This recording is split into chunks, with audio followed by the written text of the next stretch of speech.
मराठा आरक्षणाचे आंदोलक मनोज जरांगे पाटील यांनी राष्ट्रवादीचे नेते धनंजय मुंडे यांच्यावर गंभीर आरोप केलेत।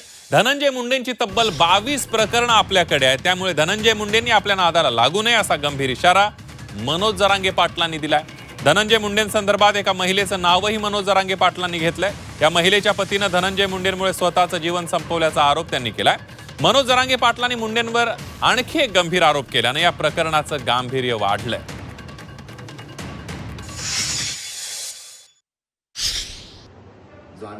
माझे काहीच मॅटर नाहीये। प्रस्ताव दादा मी जर केलेला प्रत्येक आरोपावर जर फौजदारी खटले दाखल केले ना तर माझ्या विरोधात बोलणाऱ्याला त्यांना लाईफच भोगावं लागणार आहे जेलमध्ये, हे ध्यानात ठेव। मी आणखीन पाऊल उचललेलं नाही। तू टोळी आवर येऊ आणि तू बी शहाणा होय, आणखीन तरी माया नादी लागू नको। मी जर मागा लागलो तर तो हे जवळपास 22 पेक्षा जास्त प्रकरण माझ्याकडे आलेत। मी आज पहिल्यांदा सांगायलोय, तू आणखीन शहाणा होय नाही तर लय लांब जाशील।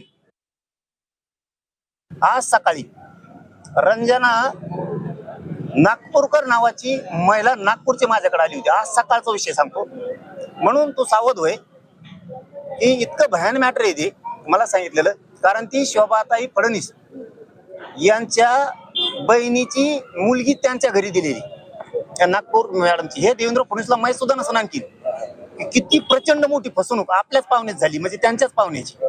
रंजना प्रदीपराव नागपूरकर ही बिचारी महिला ब्राह्मणांची आज सकाळी माझ्या घरी येऊन इतकी रडत होती, तिचा नवरा सुद्धा मेलाय।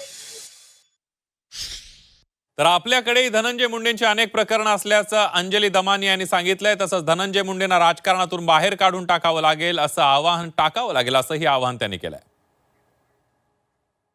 दिवस आपण बघतोय की धनंजय मुंडे हे सुनेत्रा पवारांच्या पुढे मागे करताना दिसत आहेत। कुठेतरी मला वाटतं धनंजय मुंडेंना आता परत राजकारणात यायचं आणि परत मंत्रिपद हवं असेल, पण काहीही झालं तरी तसं मी तरी होऊ देणार नाही। आणि मला वाटतं आज जरांगे पाटील सुद्धा त्यांच्या विरुद्ध बोललेत की त्यांच्याकडे 22 प्रकरणं आली आहेत, तशी कितीतरी प्रकरणं माझ्याकडे पण आली आहेत। त्याच्यापैकी एक तर उद्या आता लोकायुक्ताचं हिअरिंग देखील आहे। तर मला असं वाटतं आता राजकारणातनं वेळ आली आहे की अशा लोकांना आपण उचलून बाहेर काढून टाकावं आणि त्यासाठी सगळ्या चांगल्या लोकांनी एकत्र येणं गरजेचं आहे।